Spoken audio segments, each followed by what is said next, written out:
میرا اندازہ یہ ہے کہ اب جو مذہبی یہودی ہیں ان کے صبر کا پیمانہ لبریز ہو گیا ہے، اور اب ایک مڈ وے آدمی اس وقت وہاں پر آ گیا ہے، ٹوبی والا۔ اگرچہ وہ پریکٹسنگ یہودی اس طرح کا نہیں ہے، داڑھی والا نہیں ہے، زلفوں والا نہیں ہے وہی کوٹ پینٹ والا، لیکن یہ کہ اوپر رکھتا ہے وہ ٹوپی، جس نے کہ فلسطینیوں کے 2 کیمپ ایسے اڑائے تھے جیسے کہ چیونٹیوں کا ہو لشکر اور ان کو پاؤں تلے روک دیا جائے، اس طریقے سے ختم کیا۔ بہت بڑا قاتل، مرڈرر، وہ وزیر اعظم، اور اب جو ہے ان کے صبر کا پیمانہ لبریز ہو گیا ہے۔ اب ان کا فیصلہ یہ ہے کہ انہیں 3 بڑے بڑے قدم اٹھانے ہیں۔ نمبر 1، فلسطینیوں کا خاتمہ، ایتھنک کلینزنگ۔ اگر یہ فلسطینی رہتے ہیں یہاں پر تو اگر 10 ہم ان کے ماریں گے تو 2-3 یہ ہمارے مار دیں گے۔ تو اسرائیلی کی جان تو بہت قیمتی ہے، یہ تو خیر 1000 بھی مر جائے تو کوئی بات نہیں، یہ تو کیڑے مکوڑے ہیں، جنٹائلز ہیں، گوئمز ہیں، یہودی وہ مر جائے، لہذا ان کا ٹنٹا بکاؤ، اب ان کو ختم کرو۔ وہ اشتہار شاید آپ کی نظروں سے گزرا ہوگا جس میں میں نے یہ الفاظ لکھے ہیں کہ بوسنیا کی ایتھنک کلینزنگ جو ہے ماند پڑ جائے گی، اور جو کچھ ایتھنک کلینزنگ ہوئی تھی 500 برس قبل ہسپانیہ میں، اس کا نقشہ آپ دیکھیں گے دنیا میں۔ اس وقت کیا ہوا تھا؟ عربوں کو، مسلمانوں کو یا جلا دو، قتل کر دو، یا جہازوں میں ان کو ڈمپ کر ہوئے اور لے جا کر شمالی افریقہ کے ساحل کے اوپر اتار دو اور ڈمپ کر دو۔ ایک بچہ بھی نہیں رہنے دیا تھا ہسپانیہ میں۔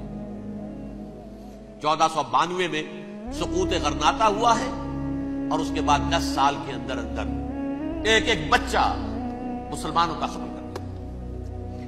یہ ہے فیصلہ ان کا۔ اب بہت بڑا قدم وہ اٹھانے پر مجبور ہے۔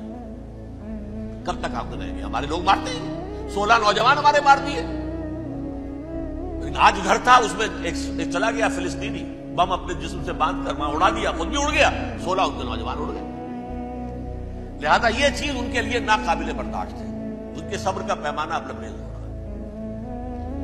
نمبر 2، انہیں بہرحال اب یہ کرنا ہے کہ مسجد اقصی کو گرائیں، قبۃ الصخرہ کو گرائیں اور ٹیمپل بنائیں۔ یہ انتفاضہ جو اب شروع ہوا 1 سال پہلے سے، یہ شیرون نے دورہ کیا تھا، مسجد اقصی میں گیا تھا، اور اس نے 3rd ٹیمپل کی تعمیر کے لیے ایک پتھر جو ہے بنیاد کا پتھر رکھنے کا ارادہ ظاہر کیا، جس پر فلسطینی نوجوان اٹھے، وہ اینٹیں لے کر اور روڑے لے کر، اور اس وقت سے یہ سلسلہ چل رہا ہے۔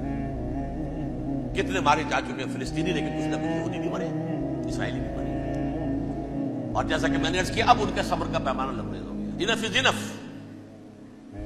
اب ہم اس معاملے کو ایک دفعہ جو ہے فائنلی ختم کر دیں اور اب بنائیں گے۔ لہذا اب جو ہے کئی ٹن وزن کے وہ جو پتھر تیار ہو کر آگے رکھ دیے گئے ہیں کہ یہاں یہ بنیاد پڑنی ہے، اس کے اندر یہ پتھر لگے۔ تو آپ نوٹ کیجئے، number 1، ethnic cleansing of Palestinians in Israel. Number 2, demolition of the Aqsa mosque and the Qubbat al-Sakhra.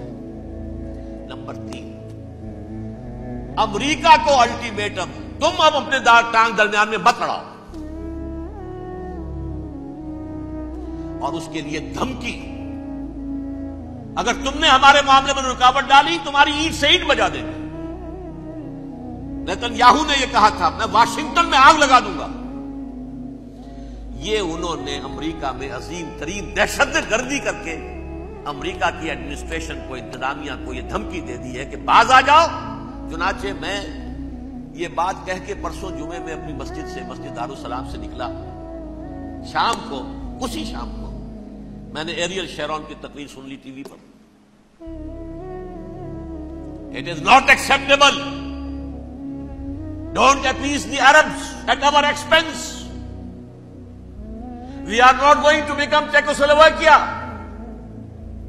We have to depend on ourselves only and rely on ourselves only. کیا مطلب ہے اس کا؟ کس کو سنا رہا ہے؟ امریکہ بہادر، ہم تمہارے محتاج نہیں ہیں، ہم تمہارے ٹکڑے اڑا دیں گے، تیسرے کر دیں گے تمہارے، تم بیچ میں آؤ تو صحیح۔ ہم